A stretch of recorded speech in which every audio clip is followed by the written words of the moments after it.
who is the unrestricted free agent offensive lineman that the Cowboys picked up who's most likely to make the team?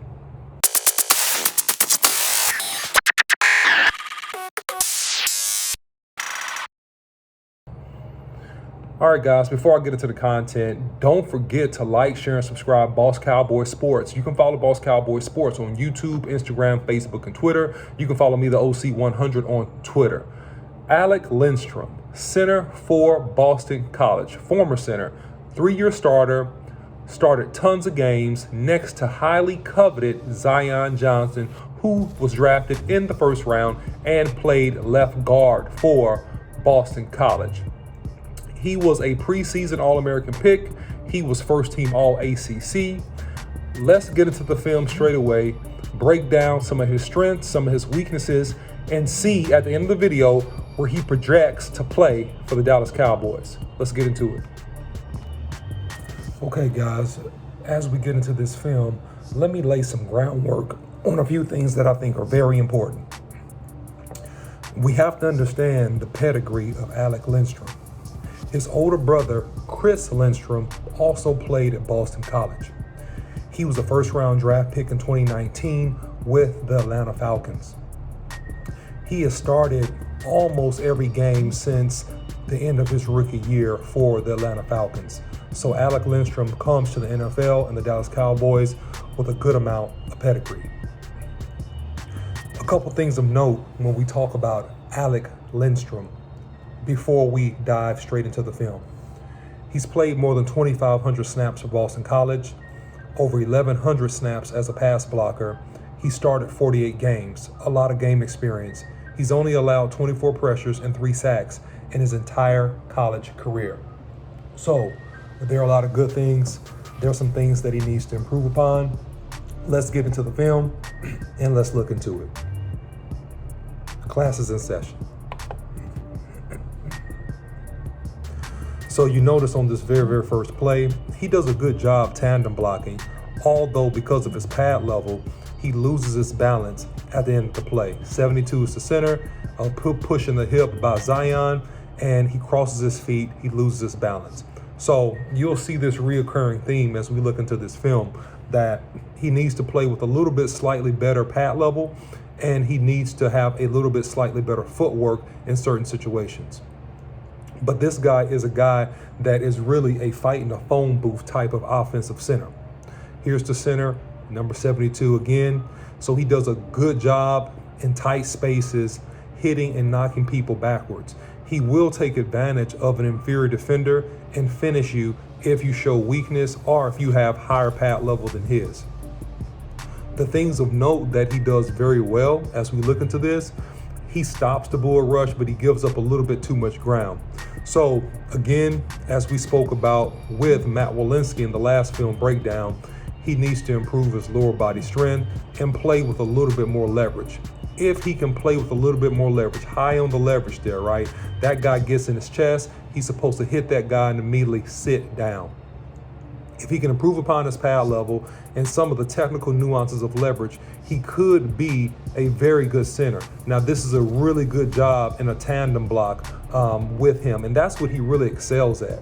On the inside of the offensive line, he excels on what we call ace blocks. It's double team blocks right here, and he really covers the nose guard very well before he goes up to the next level or he peels off. So I'll pause it here. I'll come back just a little bit so you guys can see this again, because I think it's important and it's worth noting.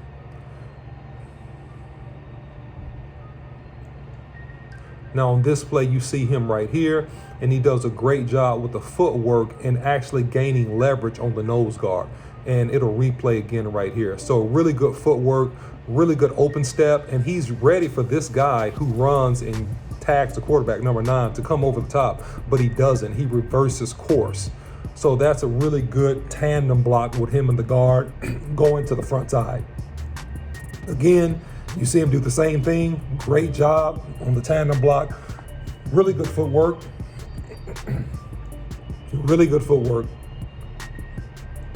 Good open step. He drives him into the other guard. That's a really good reach block. So he shows really good quickness, and he does a great job doing that. Next play. And this is really good of him coming off the football. And again, he's a really good double team blocker coming off of the football. Again, working with Zion, he covers the guy completely up, gains leverage, pushes the guy back. So good job by him on that. Let's take a look at some more. And this is against Louisville. So this is one of the better teams in the ACC. Here he is running upfield, chasing down a secondary guy. I believe it's a safety. Safety playing down in the box. So really good release by him. So he shows a lot of the similarities. You know, he has quickness off of the ball. He has overall good hands, overall good feet. Technical stuff he needs to work on. Leverage he needs to work on. Not having his body weight over his knees, he needs to work on. But if you look at power and being able to finish a guy, like he's finishing right here. So he's getting dirty. He's doing an excellent job here. And this is power football. Look at him step off the ball. Very good. Look, he moves this guy. He moves this guy, okay? Using leverage. Now he gets thrown late, but that's because he gets off balance and it's a lower body strength deal. So I'll go back and look at this one more time so you guys can see this. Comes off the ball, generates force, he moves the guy, right? The guy tries to leverage him. He does a good job replacing his hands. So take a look at this. So right now, this defender is posting because he's putting upfield pressure on this guy. He's posting. So good. So now at this point, he gets him off balance. Notice how Alec turns this center. He turns him, which is great. That's a really good nuance play by him because number 26 is going to cut right off his butt, right into the seam. So he's creating space. He's creating a gap by turning his hips, right? He's flipping his hips. And as he flips his hips here, he's flipping the defender and he's pinning him. It's called pinning a guy. He's pinning him inside. And that's also a technique that you can tell that Boston College teaches their offensive linemen because you notice these guys are aware of where this play is going. This right tackle, he's kicking this guy out. Again, he's shielding him. Again, he's trying to pin. Zion is working this guy one-on-one, okay? This guy is a puller coming around. He's trapping this guy, and he's pinning this guy to create the inside seam. So he does a great job doing that.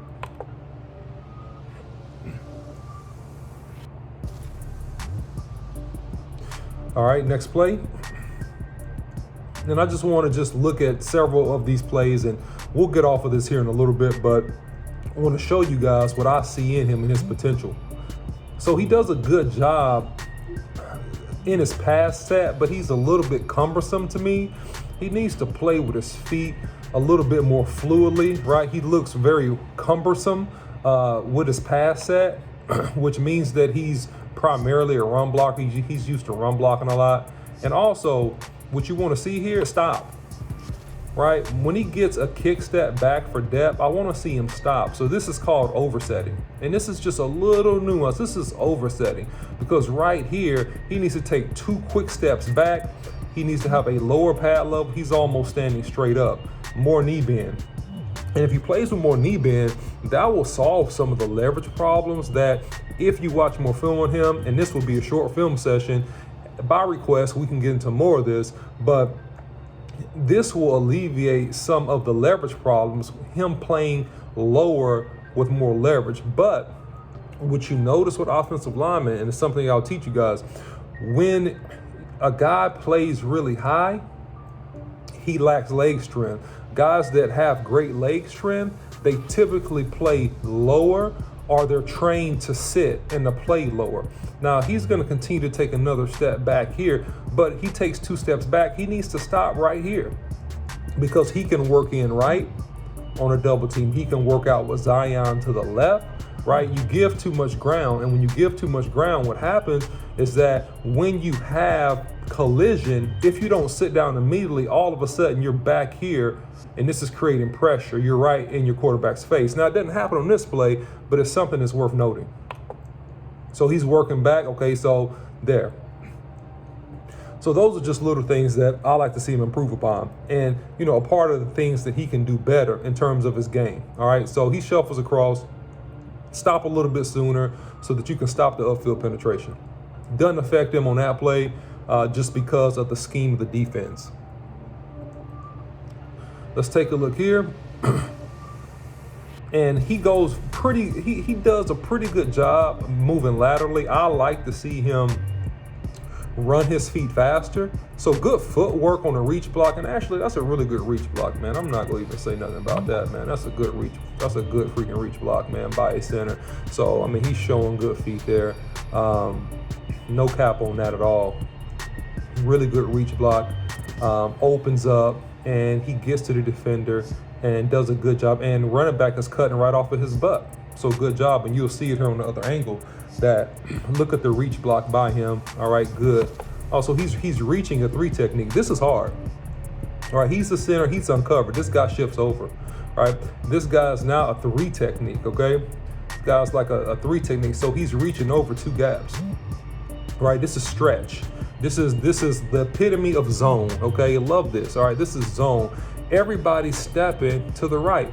So when you have a zone concept, you're not blocking a man, you're blocking an area, right? So you're blocking whatever is to your immediate right in this sense. So he's going here, he's going to touch this guy, he's working here, he's working here. Whoever's in this gap, he's working here. Zion is working to his right. He has his eye on this guy, but he's really going to be working up to this guy. The left tackle is working here. He has to cut off backside.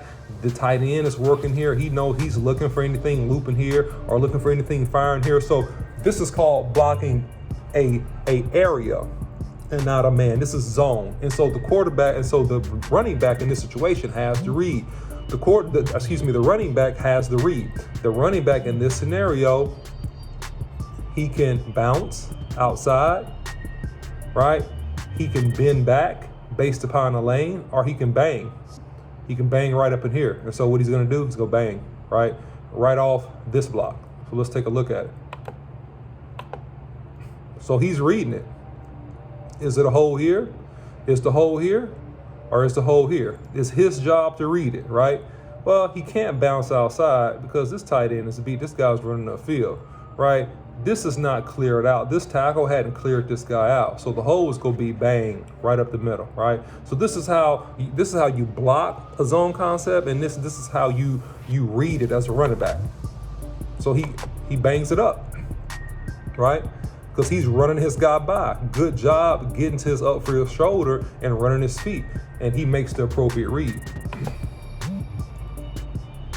We'll look at a couple more guys, then I'm going to jump off here. But just wanted to give you an idea about Alec, give you an idea about his game, give you an idea about his potential and what he can do. A lot of us, and that's a touchdown, great job. A lot of us don't really pay attention to him, but he was a cog in this, and so he does a great job just getting dirty and creating push, right? And that's a really good job. So that's a good job by the whole offensive line, just getting dirty and creating a lot of push, right? These guys are just pushing people, and that was the previous play, but let's look at the play that I was talking about here. These guys are going to just do a great job creating push. Just being physical, creating push. And when you get physical with teams and you pushing them back, what happens with the defense is they lose sight of the ball carrier. Like everybody loses sight of him. And they're just trying to hold on for dear life and not get shoved backwards. So, guys, that's a breakdown and some tape on Alec. And so we'll stop it right there, guys. We'll kind of just give a summary of this because I think that, hey, a worst case scenario, I think that really he has the ability to potentially come in here and compete for backup reps, being probably a 3rd center. Barring injury, he could be a 2 center. Also, I believe that Alec has the ability to come in here. If he adds mass, I would say he's a 2nd-year guy. Once again, that will be very, very competitive. Worst case scenario, if I'm looking at him, he is going to make a practice squad. But I think that he's one of the guys, based upon his game experience, that has the highest propensity to be able to come in and contribute. That's my prediction about him. He's an undersized center. has pretty good technique, works good with his hands and angles, does a good job, once again, in tandem blocks with his guard. I think that he has to work on his power, but he's very smart. He's a very strong finisher. He will punish vulnerable defenders.